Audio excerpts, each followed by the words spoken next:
ආයිබෝවන් ඔබ සියලු දෙනාටම අදත් මම සූදානම් වෙන්නේ අධ්‍යාපන ව්‍යවහාර විෂය යටතේ තවත් පාඩමක් ඔබ සමග සාකච්ඡා කිරීමට.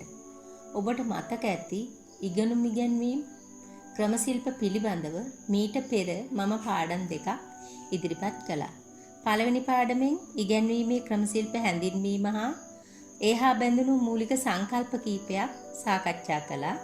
දෙවැනි පාඩමෙන් ඉගෙනුම් ඉගැන්වීම් ක්‍රියාවලියේදී ගුරුවරයෙකුට යොදාගත හැකි ක්‍රමශිල්ප මොනවාද? ඉගෙනුම් ඉගැන්වීම් ක්‍රමශිල්ප තෝරා ගැනීමේදී සැලකිලිමත් විය යුතු කරුණු, ඉගැන්වීමේ ක්‍රම භාවිතයේදී ඉන් උපරිම ප්‍රයෝජන ලැබීමට ගුරුවරයෙකු යොදාගත යුතු උපක්‍රම සහ ඉගෙනුම් ඉගැන්වීම් ක්‍රමශිල්ප භාවිතයෙන් ලබාගත හැකි ප්‍රයෝජන පිළිබඳව අපි සාකච්ඡා කළා. අපේ දෙවැනි පාඩමේදී ඉගෙනුම් ඉගැන්වීම් ක්‍රමශිල්ප විවිධාකාරයෙන් වර්ග කළ හැකි බව මම ඔබ සමග සාකච්ඡා කළා. ගුරු ප්‍රමුඛ ඉගෙනුම් ඉගැන්වීම් ක්‍රමශිල්ප, ශිෂ්‍ය ප්‍රමුඛ ඉගෙනුම් ඉගැන්වීම් ක්‍රමශිල්ප, ඒක පුජ්‍යල එහෙම නැත්නම් තනි ඉගැන්වීමේ ක්‍රම, කණ්ඩායම් වශයෙන් ඉගැන්වීමේ ක්‍රම, ඒක පුජ්‍යල ඉගෙනුම් ක්‍රම, සමූහ ඉගෙනුම් ක්‍රම යනාදී වශයෙන් අපට ඉගෙනුම් ඉගැන්වීම් ක්‍රමශිල්ප වර්ග කර දක්වන්න පුළුවන්. දැන් අපි ගුරු ප්‍රමුඛ හා ශිෂ්‍ය ප්‍රමුඛ ඉගෙනුම් ඉගැන්වීම් ක්‍රමශිල්ප කිහිපයක් නම් වශයෙන් හඳුනා ගනිමු. ගුරු ප්‍රමුඛ ඉගෙනුම් ඉගැන්වීම් ක්‍රමශිල්ප. දේශන ක්‍රමය lecture method. දේශන සාකච්ඡා ක්‍රමය lecture discussion. දේශන ප්‍රදර්ශන ක්‍රමය lecture demonstration. සාකච්ඡා ක්‍රමය discussion. ප්‍රදර්ශන ක්‍රමය demonstration. බුද්ධි කලම්බනය brainstorming. සමාකරණය හෙවත් සමරූපණ simulation. ප්‍රශ්නකරණය questioning. හවුල් ඉගැන්වීමේ ක්‍රමය teen teaching. බහුශ්‍රේණි ඉගැන්වීම multigrade teaching. බහුතල ඉගැන්වීම multi level teaching. ශිෂ්‍ය ප්‍රමුඛ ඉගෙනුම් ඉගැන්වීම් ක්‍රමශිල්ප. කණ්ඩායම් ක්‍රමය group learning. පැවරුම් ක්‍රමය assignment method. ක්‍රියාපෘති ක්‍රමය project method. නිරීක්ෂණය observation method. ක්‍රීඩා ක්‍රමය playway method. අනාවරණ ක්‍රමය discovery learning. නාට්‍යකරණය dramatization. ගවේෂණය exploration method. ගැටලු විසඳීම problem solving.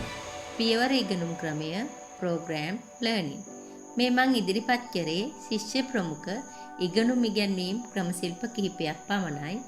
මින් ඉදිරියට අපි මෙම ඉගෙනුම් ඉගැන්වීම් ක්‍රමශිල්ප පිළිබඳව සුවිශේෂීව කෙටියෙන් සාකච්ඡා කරමු. දැන් අපි දේශන ක්‍රමය පිළිබඳව අවධානය යොමු කරමු. සිසුන්ට අලුත් තොරතුරු, කරුණු, අදහස් සහ හැඟීම් ඉදිරිපත් කිරීම සඳහා යොදාගනු ලබන වාචික අන්තර්ක්‍රියාකාරීත්වයක් වශයෙන් දේශන ක්‍රමය හඳුන්වන්න පුළුවන්. අලුතෙන් මාතෘකාවක් හැඳින්වීමට, නැවත සලකා බැලීමට හෝ යමක් කෙරෙහි අවධානය යොමු කිරීමට දේශන ක්‍රමය භාවිතා කරන්න පුළුවන්. දේශන ක්‍රමය භාවිතා කිරීමේදී වැඩි කාල වේලාවක් ගත වුණත් එම කාලය තුල අසා සිටින්නන්ට ප්‍රශ්න කිරීමටත් හැඟීම් ප්‍රකාශනයටත් අවස්ථාව ලබාගත හැකියි. කථනය හා දේශනය අතර ඇත්තේ සුළු වෙනසක්. දේශන ක්‍රමය මගින් යමක අර්ථය ව්‍යාපනය කිරීම සිදුවෙන අතර කථනය මගින් යමක් පිළිබඳව පහදා දෙනු ලබනවා. වර්තමාන අධ්‍යාපන රටාව තුළ දේශන ක්‍රමයට ඊතරම් වැදගත් තැනක් අහිමි වුණත් එය බහුල වශයෙන්ම භාවිතා කරන බව අපට පේනවා. එය හොඳ ඉගැන්වීම් ක්‍රමයක් වශයෙන් භාවිතා කරනවා. කෙසේ වුණත් දේශන ක්‍රමයට ආවේනික වූත් වෙනත් ඉගැන්වීම් ක්‍රමවල දක්නට නොහැකි විශේෂ ලක්ෂණ කිහිපයක් දේශන ක්‍රමය තුල අඩංගු වී ඇති බව අපි අමතක නොකළ යුතුයි. දැන් අපි බලමු දේශන ක්‍රමයේ භාවිතයට යෝග්‍ය වන අවස්ථා මොනවද කියලා. ශිෂ්‍යයාට අනිකුත් ක්‍රමවලට වඩා ඵලදායක ලෙස අවබෝධ කර ගැනීමට, අවධාරණය කර ගැනීමට පහසුයයි සිතෙන අවස්ථාවල දේශන ක්‍රමය භාවිතා කිරීම සුදුසුයි. දැනුම දීම, මූලික පරමාර්ථය වූ විට එම දැනුම වෙනත් මාර්ගයකින් ලබා ගැනීමට නොහැකි වුණ විට අපට දේශන ක්‍රමය භාවිතා කරන්න පුළුවන්. ඒ වගේම යම්කිසි විශේෂේත්‍රයක එහෙම නැත්නම් විශේෂේත්‍ර ප්‍රමාණයක් අරබයා දේශන මගින් දෙනු ලබන දැනුම් ප්‍රමාණය ප්‍රමාණවත් වේ නම් අනෙකුත් දුෂ්කර ක්‍රම භාවිතයට වඩා දේශන ක්‍රමය භාවිතා කිරීම සුදුසුයි. ඒ වගේම වඩා පහසුවෙන් දේශන ක්‍රමය සංවිධානය කරගත හැකි නිසා ඉතිරි කරගන්නා වේලාව වෙනත් ක්‍රියාකාරකම් වලට යොදා ගන්න පුළුවන්. යම්කිසි මාතෘකාවක් හැඳින්වීම සඳහා දේශන ක්‍රමය අපට යොදා ගන්න පුළුවන්. කලින් පාඩම් සමග අවම සම්බන්ධකම් ඇති අලුත් මාතෘකාවක් හඳුන්වන විට අලුත් දැනුමට අවශ්‍ය සංජානන පදනමක් ඇති කර ගැනීම සඳහා භාවිතා කළ හැකි හොඳම ක්‍රමය දේශන ක්‍රමය. යම්කිසි වැඩ කොටසක් කිරීමට අවශ්‍ය මානසික තත්ත්වය ගොඩනගා ගැනීම සඳහා යම්කිසි කාර්යයක් සඳහා පුජ්‍යලේකුගේ උනන්දුව ඇති කිරීමට අවශ්‍ය වූ විට යහුසුළු ගතික ප්‍රගතිශීලී ගුරුවරයා නිතරම දේශන ක්‍රමය භාවිතා කරනවා. ඒ වගේම ඉක්මනින් සතුට, කුතුහලය හා ප්‍රාණවත් බව ඇති කිරීමට අවශ්‍ය වූ විට අපට යොදා ගන්න පුළුවන් දේශන ක්‍රමය. ඒ වගේම සම්පූර්ණ විශේෂේත්‍රයක් පිළිබඳව සොයා බැලීමට අවශ්‍ය වූ විට ඒ ජීවමාන පෞරුෂයක් තුලින් සොයා බැලීම වඩා යෝග්‍ය වෙන අතර එමගින් ශිෂ්‍ය අවබෝධය හා අගයන් වර්ධනය කර ගැනීමට එය බලපෑම් කරනවා. එක්වරකදී විශාල සංඛ්‍යාවක් සඳහා දැනුම දියත් කිරීමට අවශ්‍ය වූ විට මෙම ක්‍රමය අපට යොදා ගන්න පුළුවන්. ඒ වගේම යම්කිසි ශේෂ්ත්‍රයක් පිළිබඳව පුජ්‍යලේකුගේ කුතුහලය හා කුකුස වර්ධනය කිරීමට අවශ්‍ය වූ අවස්ථාවලදී වගේම කෙටි කාල වේලාවක් යමක් කෙරෙහි අවධානය රඳවා ගැනීමට අවශ්‍ය වුණ විට අපට දේශන ක්‍රමය යොදා ගන්න පුළුවන්. දැන් අපි බලමු දේශනයක් සකස් කිරීමේදී අවධානය යොමු කළ යුතු කරුණු මොනවද කියලා. වෙනත් ඉගැන්වීමේ ක්‍රමවලදී වගේම දේශන ක්‍රමයේදී දේශනයේ ගුණාත්මක භාවය ආරක්ෂා වෙන්නේ දේශනයක් පැවැත්වීමට සූදානම් වීමේදී ඒ සඳහා යොදා ගනු ලබන වේලාව හා ගනු ලබන පියවර මත. දේශනයක් සකස් කිරීමේදී දේශකයාගේ අවධානය කරුණු 4ක් කෙරෙහි යොමු වෙන්න ඕන. ඒව තමයි විෂය පිළිබඳ පුජ්‍යලයා සතු දැනුම, දේශන ක්‍රමය භාවිතා කිරීමේ ඇති හැකියාව, දේශන සඳහා සූදානම් වීමට ඇති කාලය හා සංනිවේදන මාධ්‍ය භාවිතය. මීට අමතරව දේශනයේ සූදානම් කරනකොට එම දේශන මාතෘකාවේ අරමුණු කෙරෙහි අවධානය යොමු කරන්න ඕන. ඒ වගේම දේශනයේ කටුසටහන ගුරුවරයා ඉතා ප්‍රවේශමෙන් පිළියෙල කරගත යුතුයි. දේශනයේ පැවැත්වීමේදී භාවිතා කිරීමට බලාපොරොත්තු වන සියලුම රූප සටහන් ආදී කල්තියක් සැලසුම් කර තිබීම වැදගත්. ඒ වගේම සෑම කුඩා අංශුවක් කෙරෙහි අවධානය යොදවමින් එය සකස් කළ යුතු අතර දේශනයේ අසා සිටින්නන්ගේ සංජානන අත්දැකීම් පිළිබඳව දැන සිටිය යුතු වෙනවා. සමහර අධ්‍යාපනඥයින් දේශන ක්‍රමය භාවිතා කිරීමේදී අනුගමනය කළ යුතු පියවර 5ක් ගැන සඳහන් කරලා තියෙනවා. එම පියවර 5 තමයි සූදානම් වීම, ඉදිරිපත් කිරීම, වියුක්තිකරණය, ව්‍යාපනය හා භාවිතය. යම්කිසි දේශනයක් කතනයක ස්වරූපයෙන් පවත්වාගෙන යනකොට සත්‍යභාවය ආරක්ෂා කරමින් අසන්නන්ගේ උද්‍යෝගය හා උනන්දු රැකගත යුතුයි. එක් කරුණ අතර සම්බන්ධතාව වැටහෙන පරිදි දේශනය පැවැත්විය යුතු වෙනවා. දේශනයක් පැවැත්වීමේදී අනුගමනය කළ යුතු යෝග්‍ය ක්‍රම කීපයක් තියෙනවා.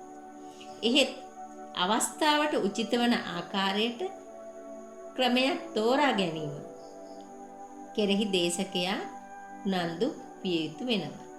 දැන් අපි බලමු දේශනය සාර්ථක කර ගැනීමට අවධානය යොමු කළ යුතු කරුණු මොනවද කියලා. ප්‍රතිඵලදායක ලෙස ඉගැන්වීමේ ශිල්පීය ධර්මයක් ලෙස දේශන ක්‍රමය භාවිතා කිරීමට නම් විවිධ වූ සංකීර්ණ වූ පිළිවෙලක් අනුගමනය කළ යුතුයි. දේශනය සඳහා වෙන් වී ඇති කාලය සීමිත නම් මෙම සූදානම කෙරෙහි වැඩි අවධානයක් යොමු කළ යුතු වෙනවා. දේශනය ආරම්භ කරන අවස්ථාවේදී ප්‍රශ්නයක් හෝ ගැටලුවක් වශයෙන් ඉදිරිපත් කරමින් එම ගැටලුව निराකරණයට දරන උත්සාහයක් වශයෙන් දේශනය හඳුන්වන්න පුළුවන්. දේශනයේ වේගය ගැන නිතරම සැලකිලිමත් විය යුතුයි. මානසික කරුණු ග්‍රහණය කර ගැනීමට අවස්ථාව දෙමින් අසා සිටින්නන්ට අවශ්‍ය නම් සටහන් තබා ගැනීමට ඉඩ තබමින් දේශනය පැවැත්විය යුතුයි. වරින් වර ශ්‍රාවක පිරිසේ ඉරියව් ගැන සැලකිලිමත් විය යුතුයි. ශිෂ්‍යයන්ගේ මුහුණු දෙස බලමින් net ගැටීමට අවස්ථාව දෙමින් කතාවක ස්වරූපයේ දේශනය පැවැත්වීමෙන් අවබෝධය පහසු වෙනවා. ශ්‍රාවකයන්ගේ ප්‍රතික්‍රියාවලට ඉඩ සැලසමින් වරින් වර ශබ්දය වෙනස් කරමින් දේශනය පැවැත්වීම හේතු කොටගෙන එහි ඇති ඒකාකාරීත්වය අපට මගහරවා ගන්න පුළුවන්. සමහර ගුරුවරු දේශන ක්‍රමය භාවිතා කරනකොට තමන්ගේ දේශනයේ දල සැලැස්මක් කළු ලෑල්ලේ ගොඩනගා ගන්නවා. අසා සිටින්නන්ට කරුණු පහසුවෙන් ගොනු කර ගැනීමට ඉඩ සැලැස්වීම. ඉඳ හිට සිනහ උපදවන යමක් පැවසීම, විහිළුවක් කිරීම හෝ එමදු සිනහ නගන කතාවක් කීම වැනි ක්‍රම අනුගමනය කිරීමෙන් අසා සිටින්නන්ගේ අවධානය නොකඩවා ලබා ගැනීමට යෙදිය හැකි උපක්‍රමයක් වෙනවා. දේශනයේ පැවැත්වෙන අතර සංවේදී බවක්, ආත්ම විශ්වාසයක් නොමැති බව පෙන්වීම ශිෂ්‍යයින්ගේ අවධානය ගිලිහී යාමට හේතු විය හැකියි. අනවශ්‍ය තොරතුරු කීමෙන් වැළකීලා වේලාව ගැන සැලකිලිමත් වීම දේශන ක්‍රමයේ සාර්ථක ඉගැන්වීමේ ක්‍රමයක් වශයෙන් භාවිතා කිරීමට අපට ඉදිය හැකි ප්‍රායෝගික දෙයක්. දේශන ක්‍රමය භාවිතා කිරීමෙන් උගන්වන පාඩමක් අවසානයේ දේශනෙන් උපුටාගත් කරුණු හෝ උගත් කරුණු පිළිබඳව විමර්ශනයකදීම ගුරුවරයා අමතක නොකළ යුතුයි. මීට අමතරව දේශන ක්‍රමය සාර්ථක ඉගැන්වීම් ක්‍රමයක් ලෙස භාවිතා කිරීමේදී ගුරු පෞරුෂය, යහපත් මෘදු කටහඬ, පැහැදිලි කතාව, සිසුන්ගේ පෙළඹවීමට ඇති හැකියාව වැනි කරුණු ඉතාම වැදගත් වෙනවා. දේශන අවස්ථා කිහිපයක් තියෙනවා. හැඳින්වීම, දේශනයේ අන්තර්ගතය හා අවසානය එම කොටස් වෙනවා. හැඳින්වීම, දේශනයේ අන්තර්ගතය, දේශනයේ අවසානය. දේශනයේ හැඳින්වීමේදී සිසුන් පෙළඹවීම සඳහා දේශනයේ අඩංගු වන දේ පිළිබඳව සඳහන් කිරීම වැදගත් වෙනවා. මෙමගින් ශිෂ්‍යයින්ට පහසුවෙන් කරුණු සංවිධානය කර ගැනීමට අවස්ථාව ලැබෙනවා. දේශනයේ අන්තර්ගතය සකස් කිරීමේදී සිසුන්ගේ උනන්දුව රැකගැනෙන ආකාරයට කරුණු ඉදිරිපත් කිරීම අත්‍යවශ්‍යයි. ඒ නිසා සිසුන්ගේ වයස, ස්ත්‍රී පුරුෂ භාවය, සමාජාර්ථික පසුබිම, හැකියාව, ඒ කියන්නේ හැකියා මට්ටම් ආදී කරුණු කෙරෙහි සැලකිල්ලක් දක්වමින් අන්තර්ගතය සකස් කළ යුතු වෙනවා. ඒ වගේම දේශනයේ අවසානයේ අන්තර්ගත වූ සියලුම කරුණු කැටිකොට දක්වමින් සිසුන්ගේ ගැටලු පැහැදිලි කරමින් එය සමාප්ත කළ යුතුයි. සියලුම කරුණු සම්පූර්ණ වුණත් දේශන ක්‍රමය ඉගැන්වීමේ ක්‍රමයක් වශයෙන් භාවිතා කරනකොට ඇතිවිය හැකි දුර්වලකම් කිහිපයකුත් තියෙනවා. ඒකාකාරී බව, අසා සිටින්නන්ගේ අවධානය කැඩී යාම අපට දැක ගන්න පුළුවන්. ඒ වගේම සිසුන්ට යමක් ඒත්තු ගැන්වීමට ඇති දුෂ්කරතාව, දේශකයා චතුර කතිකයෙකු වීමේ අවශ්‍යතාවය ආදී කරුණු නිසා දේශන ක්‍රමය සියලු දෙනාටම එක ලෙස භාවිතා කිරීමේ හැකියාව නොමැති බව අපි වටහා ගත යුතුයි. දේශන ක්‍රමයේ දුර්වලතා හා අඩුපාඩු අවම කර ගැනීම සඳහා අපට දේශන සාකච්ඡා ක්‍රමය සහ දේශන ප්‍රදර්ශන ක්‍රමය යොදා ගන්න පුළුවන්. දේශන සාකච්ඡා ක්‍රමය එක දිගටම කරුණු ඉදිරිපත් කිරීමෙන් වැළකීලා වරින් වර සිසුන්ට අදහස් දැක්වීමට අවස්ථාව ලබා දෙන්න පුළුවන් දේශන සාකච්ඡා ක්‍රමයේදී. වැඩිපුර පැහැදිලි කිරීම, වෙනස් අදහස් ඉදිරිපත් කිරීම, උදාහරණ දැක්වීම ආදී මෙහිදී කරන්න පුළුවන්. මේ සඳහා සරල ප්‍රශ්න භාවිතා කිරීම, විවිධ ක්‍රියාකාරකම් වල යෙදවීම තුලින් සිසුන් පෙළඹවීම අපට කරන්න පුළුවන්. දේශන ආදර්ශන ක්‍රමයේදී දේශනයට අදාළව රූප සටහන්, ගැලීම් සටහන්, සිතියම්, ආකෘති, ඡායාරූප යන විවිධ උපකරණ ආධාර ආදිය යොදා ගන්න පුළුවන්. ඉගැන්වීම් අවස්ථාවේ ඒකාකාරී ස්වරූපයේ වෙනස් කිරීමට, සිසු අවධානය හා උද්‍යෝගය රඳවා ගැනීමට ඒ තුලින් අපට පුළුවන්කම ලැබෙනවා. කරුලෑල්ලේ සිට විද්‍යුත් මාධ්‍ය උපකරණය දක්වා විවිධ උපකරණ ඇසුරු කර ගනිමින් දේශන ක්‍රමයේ අර්ථවත්ව හා විචිත්‍රත්ව හසුරුවා ගැනීමේ කුසලතාවය ප්‍රගුණ කර ගැනීම ගුරුවරයෙකුට ඉතාම වැදගත් වෙනවා. දැන් අපි සාකච්ඡා ක්‍රමය පිළිබඳව අවධානය යොමු කරමු.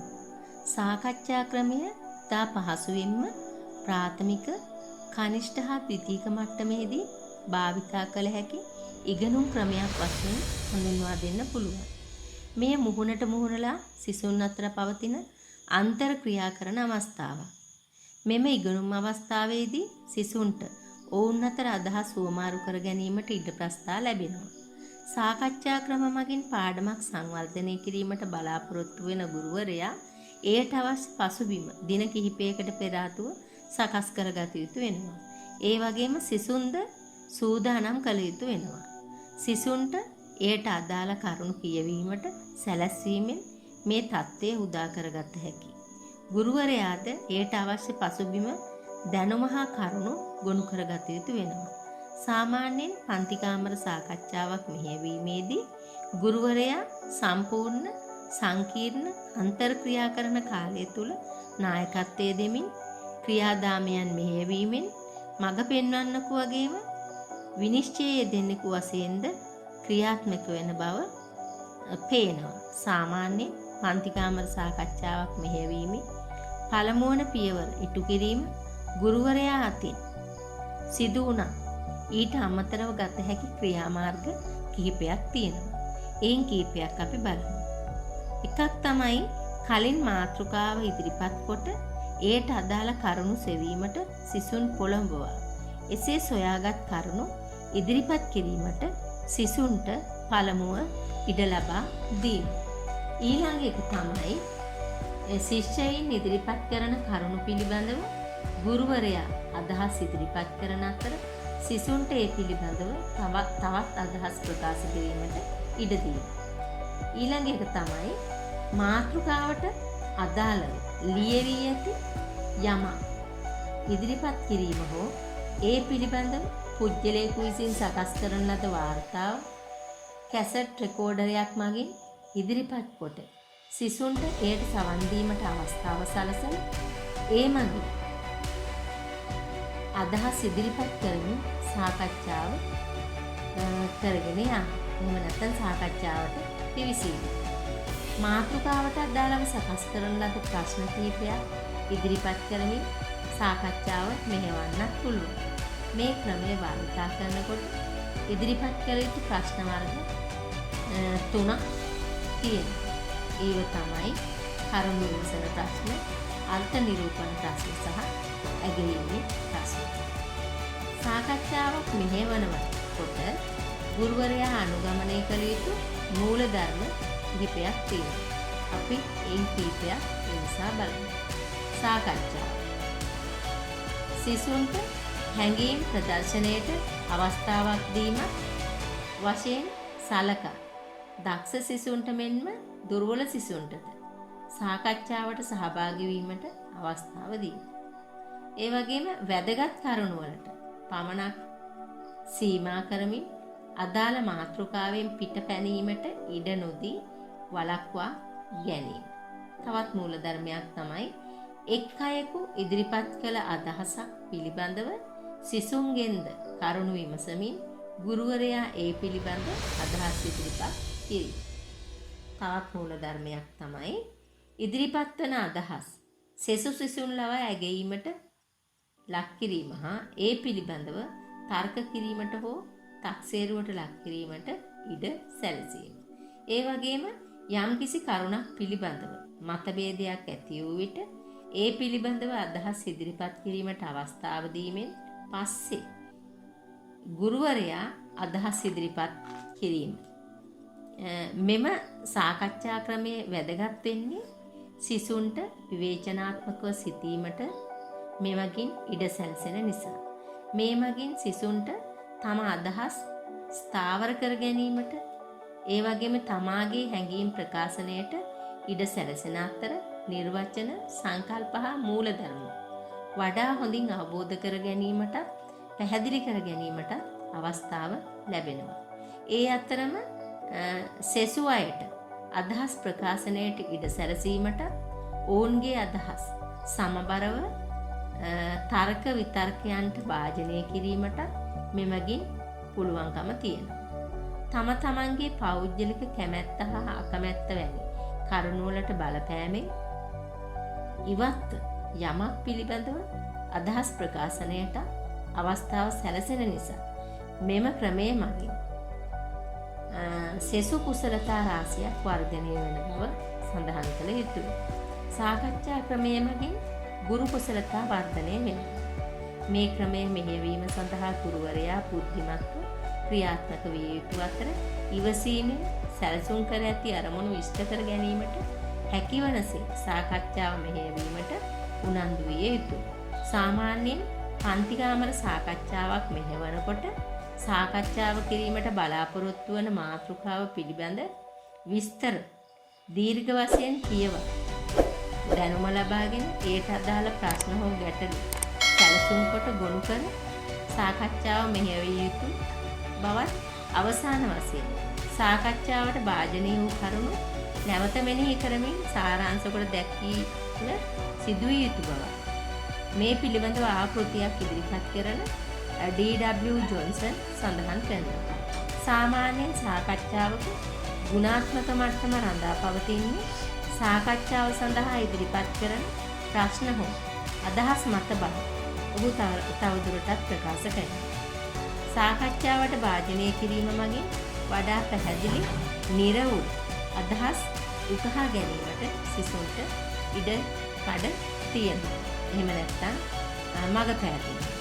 සාකච්ඡාව මෙහෙවනකොට සිසුන් මනසෙහි ගොඩනැගෙන ප්‍රශ්න සිසුන්ට සටහන් කර ගැනීමට පැවරීමක් සාකච්ඡාවෙන් මතුවන කරුණු පියවරෙන් පියවරට කඩුලෑල්ලේ ගොඩනැගීමටත් අවසානයේදී එම අදහස් එකතු කොට සාරාංශකරණයට ඉඩ ලැබෙනවා. මේ ක්‍රමය මගින් සිසුන්ට නොබියව තමන්ගේ අදහස් ප්‍රකාශනයට තර්කානුකූලව යම් යම් අදහස් සමතුලනය කිරීමට මෙන්ම විග්‍රහ කිරීමට තවත් කෙනෙකුගේ අදහස් වලට ගරු කිරීමට ශිෂ්‍යයා ඉගෙන ගන්නවා. නමුත් සාකච්ඡා ක්‍රමය සාර්ථක ලෙස ක්‍රියාත්මක කිරීමට ගුරුවරයා තුළ සුවිශේෂී දක්ෂතාවයක් වගේම තර්කානුකූල චින්තනය හැකියාවක් තිබීම අත්‍යවශ්‍ය වෙනවා. නැවතත් මෙවන් පාඩමකින් හමුවන තෙක් මං ඔබෙන් සමුගන්නම්. බෙහෙවින්ම ස්තුතියි ඔබ සියලු දෙනාට.